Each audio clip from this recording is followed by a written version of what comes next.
Hello again, everybody. It's Rocket Rick J18. Today's video is going to be a look at my 1948 Bowman complete set. And just so you know what I do, I keep my books, my cards in binders. And this binder has the 1948, 1949, and 1950 Bowman sets. They were all small card format and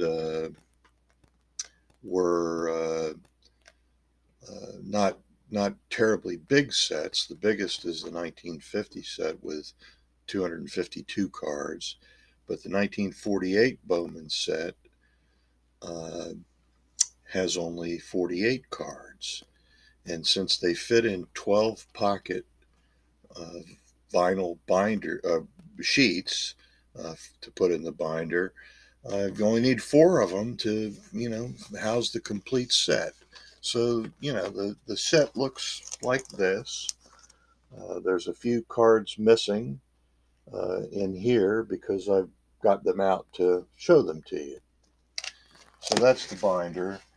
And the first card that I'm going to show you out of the set is Ralph Kiner. He's card number 3 in the set. And Ralph had a short but brilliant career with the Pittsburgh Pirates, who uh, were generally very bad teams. They finished last a lot.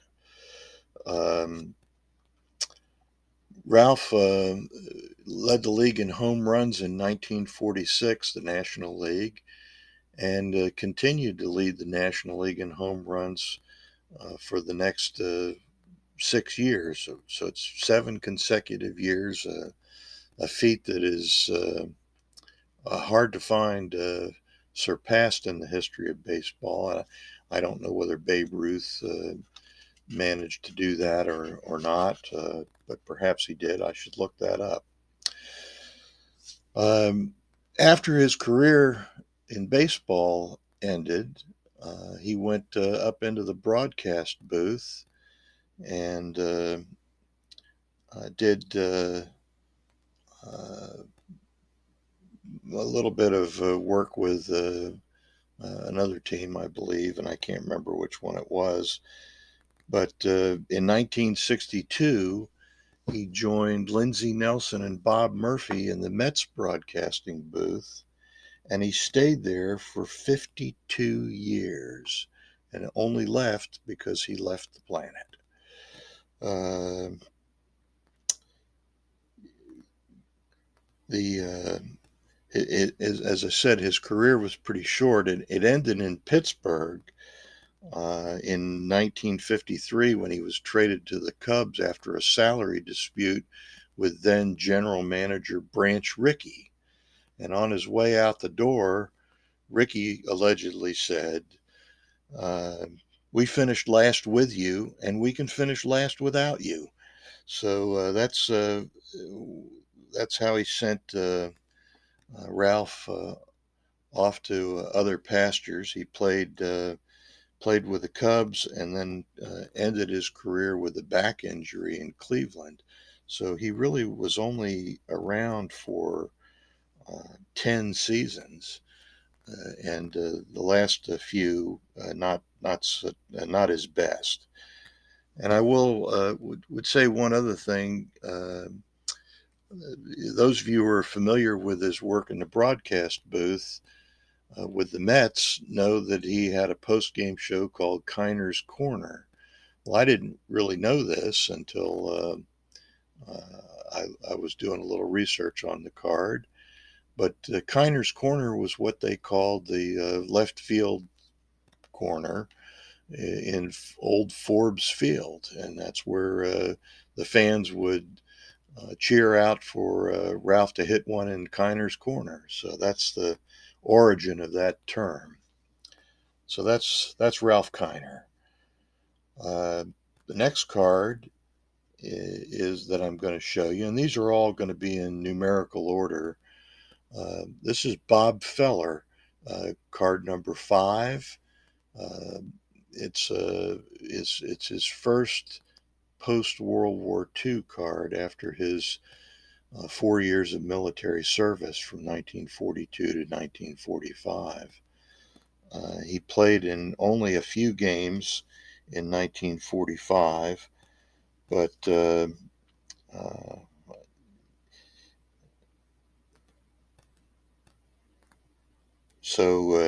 he missed essentially 4 seasons to his military service.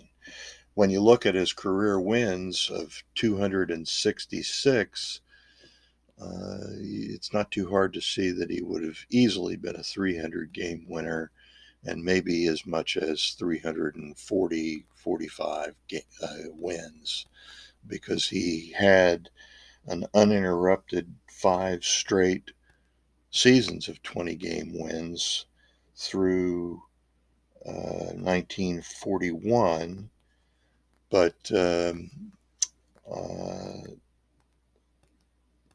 then he missed 4 seasons, came right back and won a few more, had a few more 20 game win seasons uh, after the war ended, and he finished his career.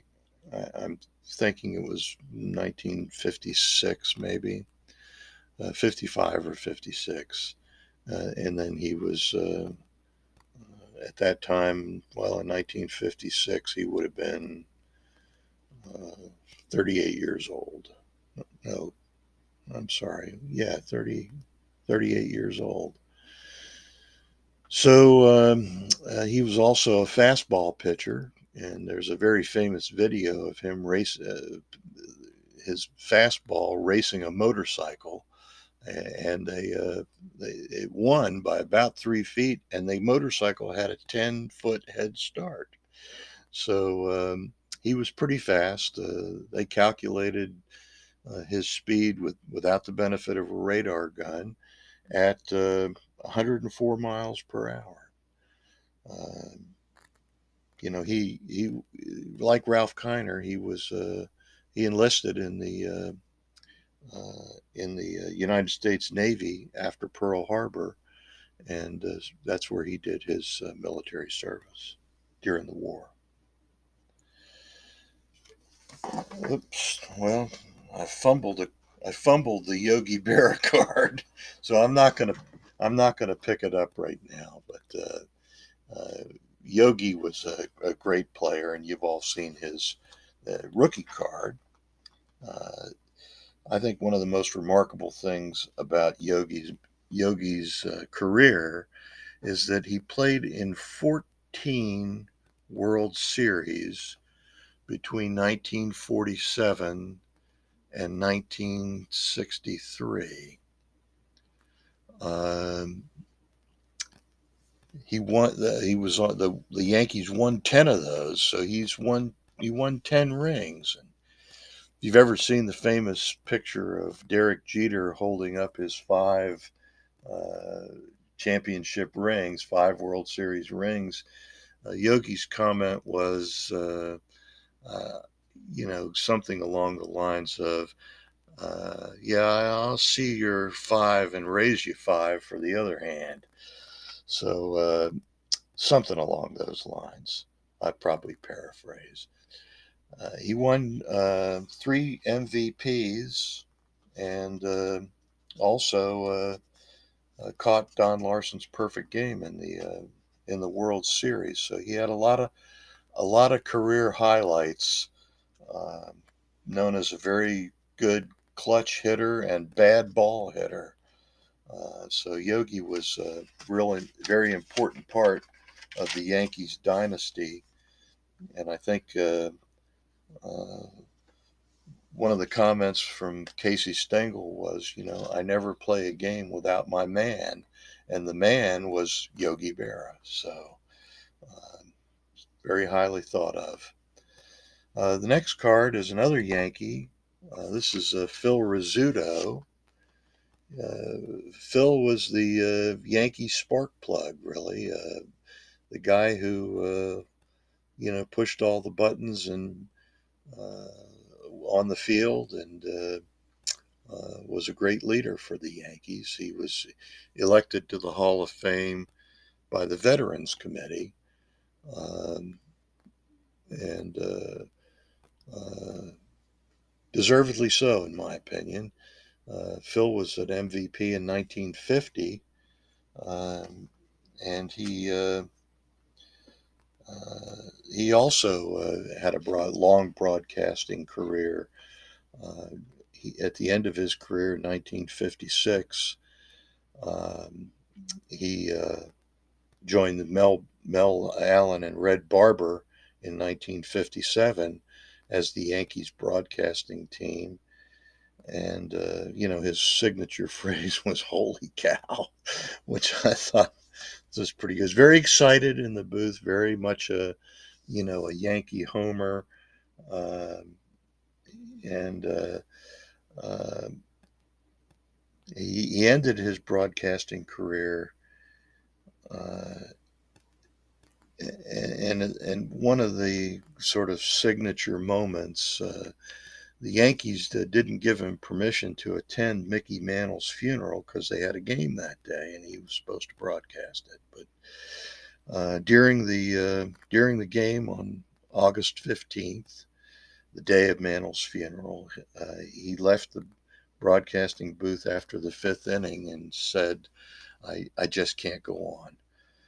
Uh, After the 1996 season, in which he called Derek Jeter's first home run, uh, Scooter announced his retirement after 70 years with the Yankee organization, from 1937 to 1996. So that's a little bit about the Scooter. The next card I'm going to show you is actually not a Yankee, not an All Star, not a Hall of Famer. This is Buddy Rosier, and I card number 10, and I mention it because he is the first 48 Bowman card that I acquired, and it kind of started me a little bit stronger into set collection. By that time, I had a few vintage sets, 59 tops and 54 Bowman, both because I had the Mantle cards, the Mantle card from both of those sets. So, being a little OCD, when I got a card, a vintage card, the first one in a set, it kind of compelled me to get all the cards in that set. And that was the case with the 1948 Bowman set. So that's my story with Buddy Rosier. Another great Yankee was a pitcher. You can see his face there. It's Allie Reynolds, who was one of the great Yankee pitchers from 1947 on, along with Joe Page, Ed Lopat, Vic Raschi, Whitey Ford, and others. But Allie Reynolds pitched two no-hitters in the 1951 season. He was an integral part of that Yankee dynasty, especially during the five consecutive World Series wins, championships that the Yankees had from 1949 to 1953. So that's Allie Reynolds. Um, Another rookie card is this fella. Number 18 is Warren Spahn. Warren Spahn is the all-time winningest left-handed pitcher in baseball history. He is famous for the screwball, and his career lasted a long time, really from 1946 through 1966.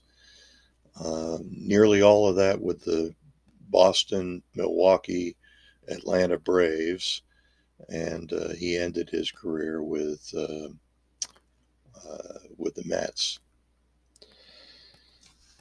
Um, one of the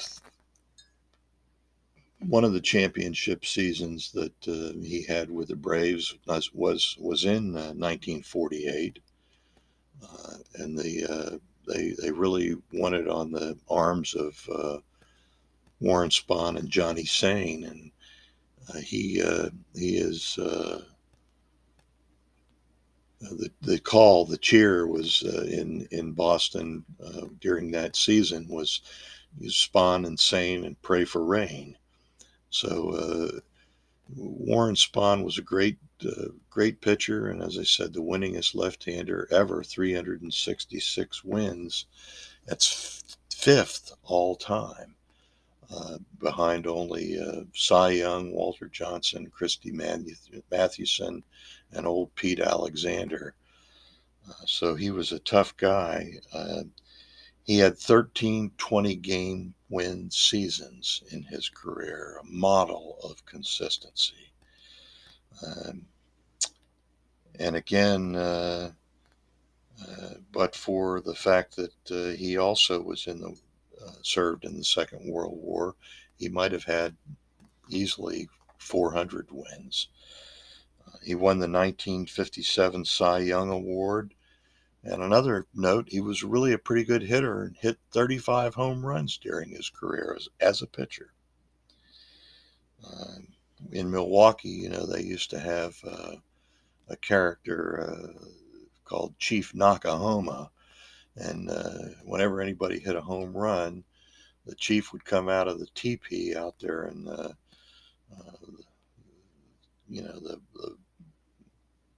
bleacher area, I suppose. I don't really remember it, but exactly where it was. But I do remember seeing that during a game that was on TV, probably Saturday, game of the week, and Warren Spahn hit a home run in that game. So it's pretty good deal. The other kind of funny thing, when the Yankees fired Casey Stengel after the 1960 season when they lost to the Pirates in the World Series, um, uh, Warren Spahn, Casey, came to New York from Boston, from the Braves, where he was not nearly as successful as he was with the Yankees.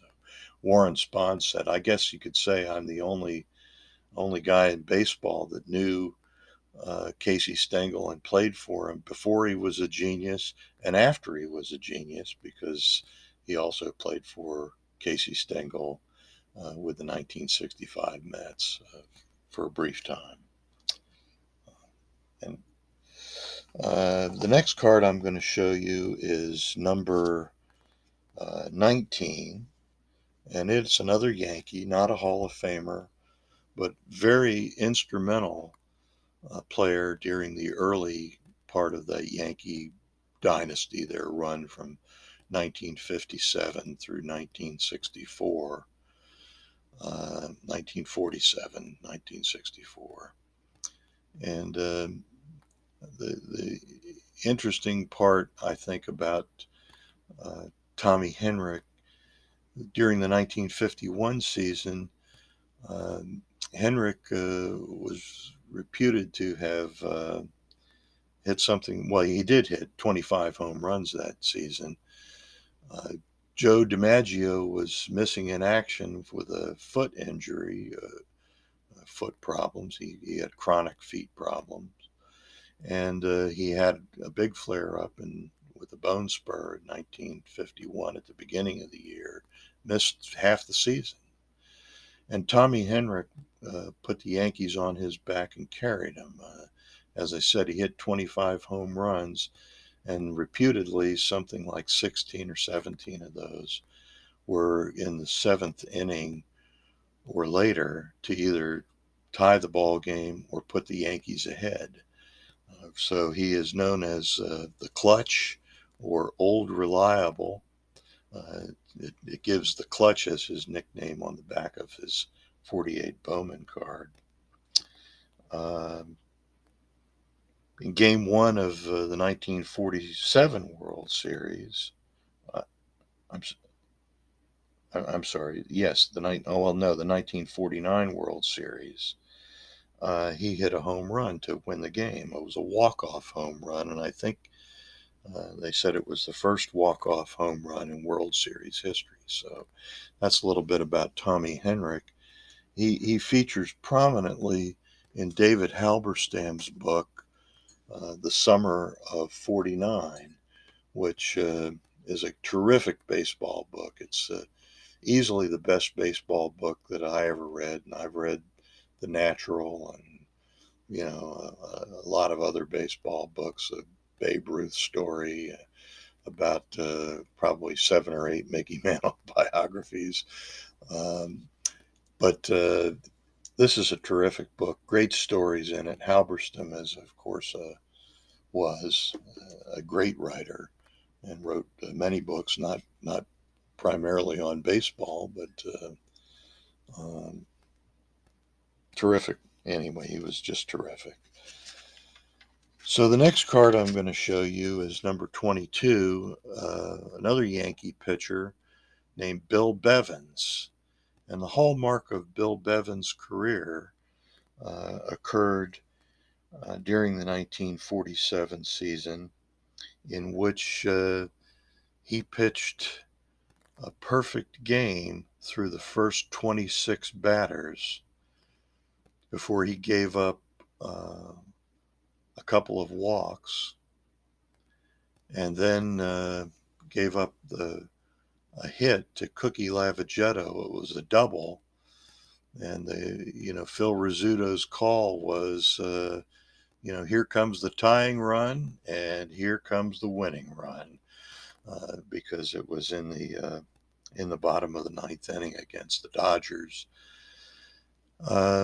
He lost his no hitter, his perfect game, and ultimately the game itself. The Yankees were beaten 2-1 in that game. So that's Bill Bevins. Very nearly pitched a perfect game in the World Series. Another Yankee hero of those early years was a guy named Shea, who was in his first year, his rookie year in 1947. So this is his rookie card. He had a relatively brief career, but I think that it almost peaked that first year when he and Joe Page and Allie Reynolds really shouldered the load on the Yankees pitching staff. Uh, we're going to see Joe Page here in a minute, but Frank Shea was one of those three pitchers that really was prominently featured in the 1947 World Series. Another fellow that was prominently featured, as I just mentioned, was Joe Page, card number 29. Page was primarily a relief pitcher. He was somewhat difficult to get along with, they say. 1947, 49, 50, 51. He was the guy in the Yankee bullpen that came in and saved crucial games during the season, and also in the World Series. One of the Dodgers, when asked, how come the Yankees beat the Dodgers every time in the World Series, supposedly said, "I got two words for you, Joe Page." So that's how much he was thought of by the other team in many of those classic World Series battles with the Brooklyn Dodgers. The next fella, and I'm going to show you just because I have a little story about him and my baseball watching and collecting career. One of the first yearbooks that I got was the 1963 Yankee yearbook, which recounted the 1962 World Series. And many of you might know that the Yankees won Game 7 on a 1-0 shutout pitched by Ralph Terry, who had been the GOAT that gave up Mazeroski's home run in Game 7 of the 1960 World Series. In the bottom of the ninth inning, or actually in the top of the ninth inning, I believe. I'm not, to be honest with you, I'm not really sure. I think it was the bottom of the ninth, top of the ninth rather, because I think he finished in New York. This is Whitey Lockman, who was the third base coach, and he featured prominently in that game because Matty Alou got on base. I don't know whether it was a walk or a hit, with 2 outs, and it was followed by a double from Willie Mays down in the right field corner. Maris quickly got to the ball, cut it off, hit the relay man, Bobby Richardson, who fired it into the catcher, and Whitey Lockman held up uh, Matty Alou at third base, and so Alou did not score because after the double, Willie McCovey hit a sharp line drive to second baseman Richardson for the final out of the game and the World Series. So that's Whitey Lockman. He was also on base when uh, let's see, Bobby Thompson hit the shot heard around the world in the 1951 uh, National League playoff. The next fellow I'm going to show you was a rookie. Well, his rookie card, I guess you would say, in the 1948 Bowman set was Stan Musial. Musial had a lot of great statistics. Hit a bunch of home runs. Got a lot of hits. Once hit 5 home runs in a doubleheader, which is still a record that he only holds. A lot of 4-run games, 4-homer games, but only one 5-home run doubleheader, and this is the guy who got it. Another remarkable statistics that Stan hit. Most hitters, if you look at their home and road performances, are pretty skewed to home. The ballpark generally favors them, but Musial had exactly the same number of hits right-handed. I mean, right-handed. Same number of hits on the road as he had at home. One half of his, 3,600 and whatever it was, 36 hits. Exactly a half of them were hit at home and half on the road. I just think I think that's an incredible statistic. And we're going to finish up with another Hall of Famer, uh, Red Schoendienst, card number 38. Red was a great player, and my little story about Red Schoendienst is I had